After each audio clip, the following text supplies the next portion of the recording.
So there is a reckoning coming very, very quickly for Boris Johnson, and that is going to be what happens this autumn. This autumn, trust me, is going to be an absolute throwdown. I am predicting a full-on Tory rebellion over a number of things, not at least the autumn budget, which will be the big conflict that Johnson will have to try and pass, because he will be sitting on one side of his MPs who are like, we need to spend money to level up and help the country get back on track.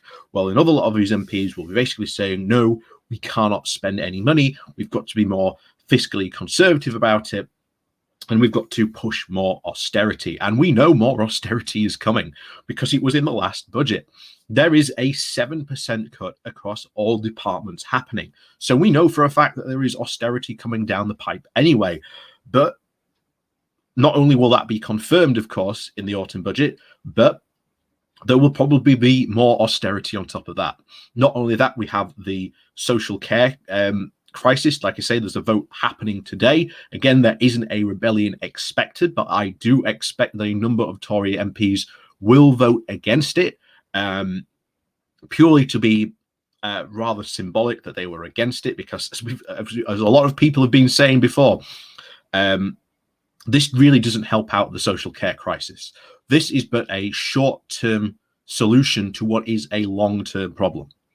And bear in mind, the Tories at this point have been in power for well over a decade and could have solved this problem, but they have just chosen not to. In fact, they've chosen to cut money from this budget. So they've actively made this problem worse. And yeah, while this money they get from the national insurance increase will go, well, we think will go to the NHS or the social care. They say they haven't announced it yet. Like I say, we'll probably have to wait for the budget on this and see what the bill that goes through today says. But again, we'll have to wait. But that's not the only problems that Johnson is facing, and they are all self problems that Johnson himself has created. And all these are serious problems, and there is no easy get out solution for Johnson to try and wiggle out of it. So, as always, please do remember to hit that like, share, and subscribe button. And of course, down below, there are links to my Patreon page, as well as a one-off donation link called Buy Me Coffee, where you can, well, buy me coffee. And as always, thank you very much to all those people who do support the channel.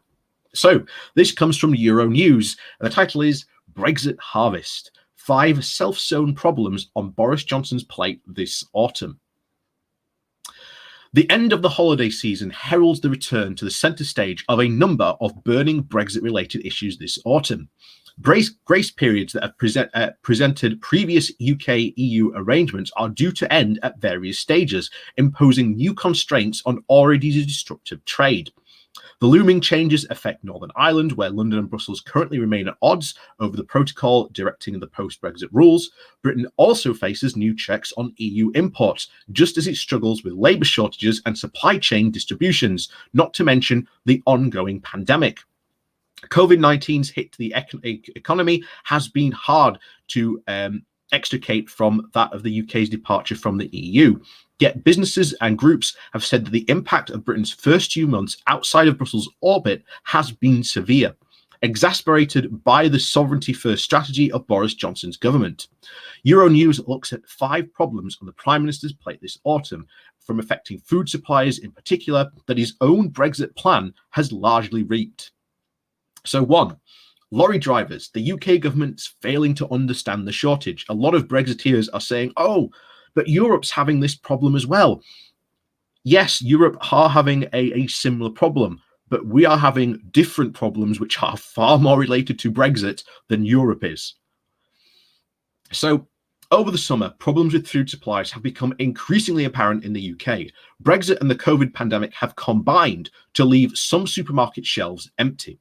A significant factor is the shortage of lorry drivers. The freight transport industry has estimated that it lacks some 90,000, the result of a year-long suspension of training and testing during the pandemic. But this is also due to the exodus of EU hauliers. Again, that is where the problem comes in. That is a Brexit problem. And yet a lot of Brexiteers seem to fail to understand that.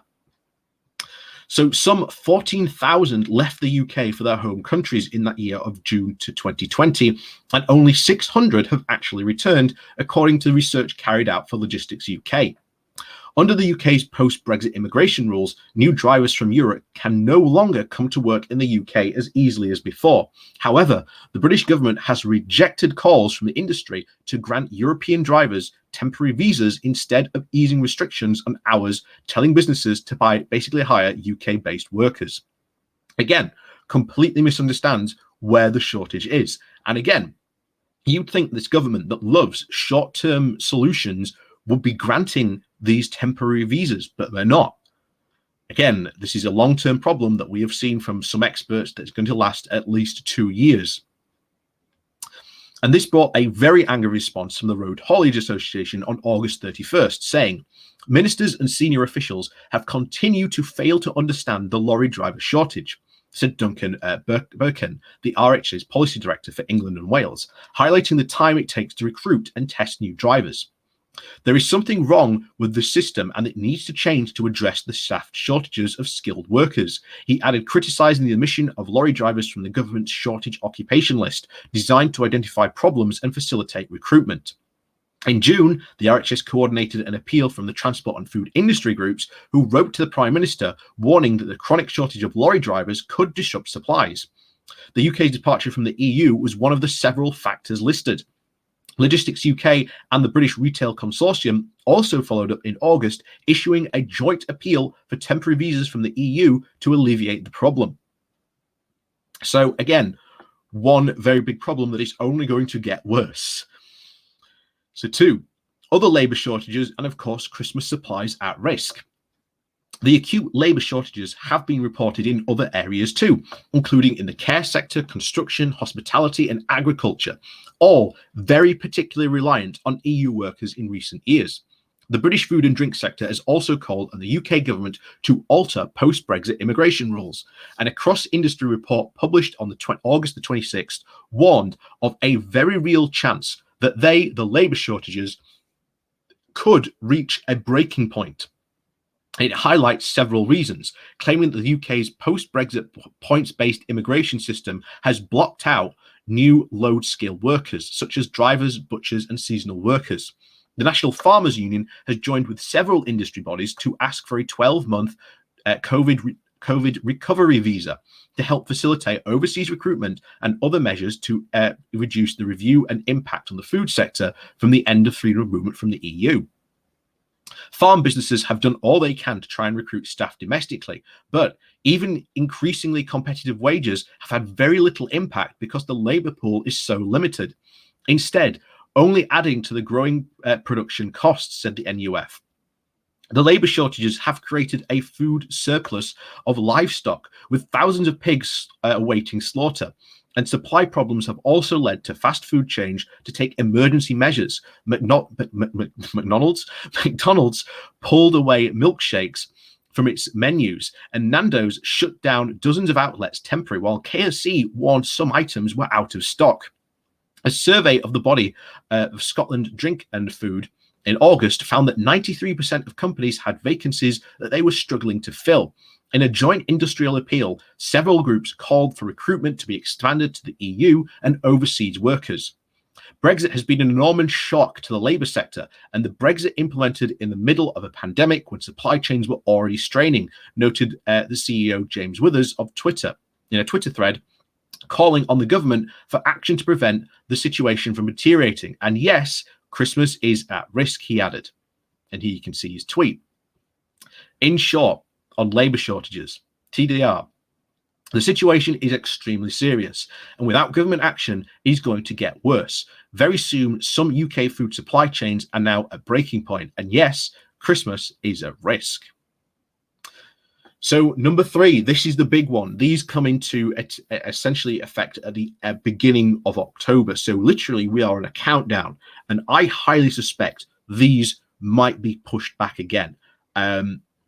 How he's going to justify pushing this back again, I don't know. But like I say, this is the first lot of big tests at the border which are going to be implemented, and these are going to add even more to the problems. This is a Brexit problem. So number 3, UK import controls come into effect.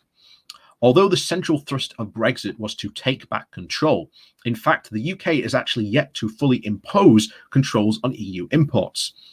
Checks that were originally planned to have started in the spring and summer were postponed last March, and the government says that businesses need more time to adapt to the new processes and requirements. However, in the coming months, as more grace periods ends, these changes are finally due to come into effect. From the 1st of October, more agri-foods products imported from the EU into the UK will have to be pre-notified to the UK authorities and will need healthcare certificates.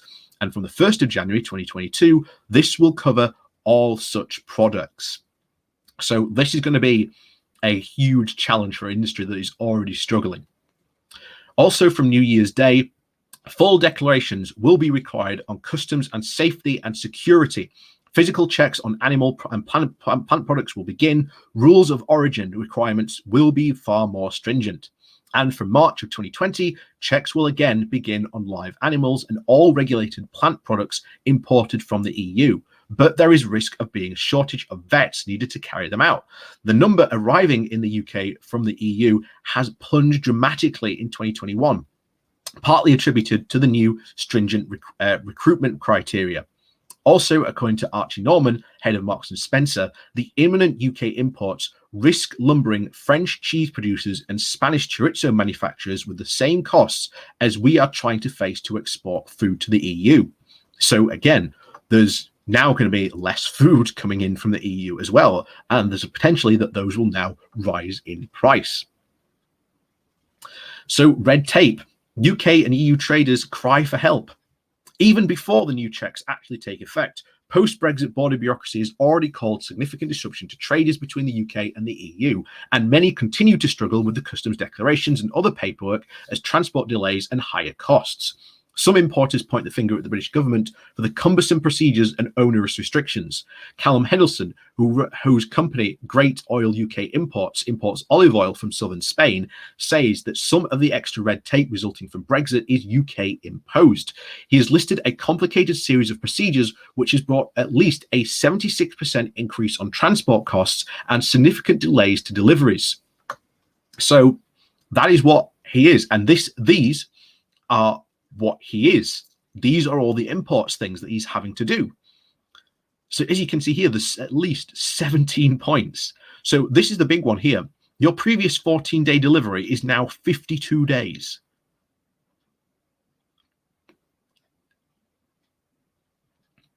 And the cost per pallet has gone up from to £485 per pallet. That's a 79% increase. And just £125 on top of that for the paperwork that is being introduced by the UK government, not the EU.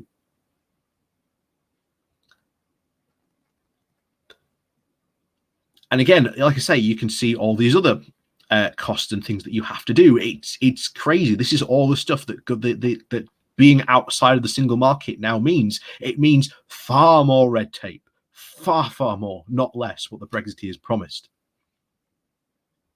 And of course, we've talked about the wine industry before. Logistics to the UK have never been so dire in the 2019 years I have been trading, and delays for the stock coming from the EU show zero signs of improving. The Welsh-based wine importer Daniel Lambert said on Twitter, adding to the post-Brexit delays had literally become days, had become weeks. The paperwork challenges had set to get worse, he warns, citing future constraints and inspectors by the British government is due to impose on organic wine imports from the EU that are beyond the realms of stupidity. Tim Ford and Dominic Gallender, the winery in France's Languedoc region, which exports to the UK, says on other hand that the new paperwork is imposing no issues, although the wait time for a pickup is probably double that of last year. He is worried, however, about another UK requirement due to take effect later in 2022, when all wine imports will be needed to include proper importer details on back labels. We'll be able to handle most things, but the back labeling rules are going to be a game changer, and I have no answer as to how we'll be able to handle that, he told Euronews. We can only hope that this one will be kicked down the road.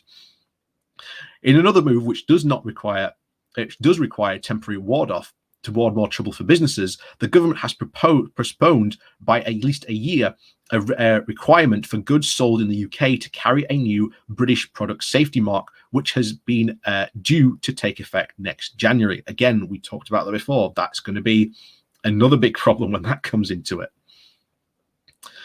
And of course, this is just goes over more of the bureaucracy over this. So figures from the Food and Drink Federation, the FDF, released in September, show that UK exports to the EU plunged by 15% compared to the same period of 2020, of 27% compared to 2019. A rise in food and drink to non-sale EU countries was only 13% and was not enough to prevent an overall drop-off of 4.5%. We talked about this at Bale on Sunday, basically saying, without saying it, wanting back in the single market. And of course, in the same paper, M&S boss Archie Norman said that the rules were at odds with the modern and fresh food supply chain delivery of close trading partners. It was a fandango of bureaucracy. M&S vehicles, he added, had to travel to ports with an average of over 700 pages of documentation. Neither his article nor the UK's main voluntary departure from the Single Market and Customs Union. This decision was taken back in July of 2017, and Theresa May's government, judging that the conditions attaching to staying in it would be incomparable with voters' wishes to expressed in the EU referendum the previous summer. Again, not true. As the UK's Institute for Government explains, border facilities were necessary for the UK, and the EU no longer apply the same customs rules, regulatory standards, or enforcement mechanisms. They exist to ensure that tariffs and duties are paid, standards are met, to prevent smuggling and comply with international obligations. And of course, this is the same problem with its very own trade deal that it is stuck to. The last-minute UK-EU trade deal negotiated by Boris to try and avoid tariffs and quotas, but does very little to actually streamline the border processes, the Institute points out. The survey published in June by the North East England Chamber of Commerce found that over 75 of its internationally trading members reported that Brexit trade deal had negatively affected their businesses, with overall a third suffering some loss in trade with the EU. The figure completely dwarfing the equivalent for the non-EU trade, suggesting that the blame lies with Brexit, not the pandemic. Its outgoing chief executive, James Rambourn, wrote to Boris Johnson in July with a list of recommendations, beginning with demand for the government to take ownership of the trade deal between the UK and the EU that they negotiated, signed, implemented, and acknowledged that the issues it had caused and continues to cause for businesses. Archie calls on the government for an equivalence with the UK and EU to recognise each other's standards, but Brussels has ruled this out to the negotiations, citing the UK's rejection of freedom of movement and the EU Court of Jurisdiction. And again, unless we accept that, we ain't going to get back into, like I say, the single market. And ultimately, that is where we will probably end up going back to sooner or later. And of course, 5, Northern Ireland troubles still flaring up again. As we said at the beginning of this week, perhaps even the biggest potential flashpoint between the UK and the EU relations this autumn concerned the changes affecting Northern Ireland. The grace periods about delaying new process for goods causing the Irish Sea are due to expire at the end of September. Unless it is possible, they are extended again. And of course, the ban on chilled meats is sent from Britain to Northern Ireland will take effect, and animal and plant products will require documentation and subjected to other checks. The risk of compounding trade disruptions reveals tensions in Northern Ireland early this year, particularly in unionist communities. The reason for the internal UK checks is to show compliance with EU law, such as Northern Ireland continues to follow EU rules in areas such as customs, agriculture, and production standards, while under the protocol agreed as part of the Brexit divorce deal. This trouble of implementation, the Joint Committee overseeing its identification, more than 24 specific problem areas have plagued the UK-EU relations this year. In July, Brussels suspended the legal action against London had begun after the UK unilaterally extended the 2 grace periods earlier this year to allow some breathing space. This was followed by a call from the British government for a standstill period while discussions continue.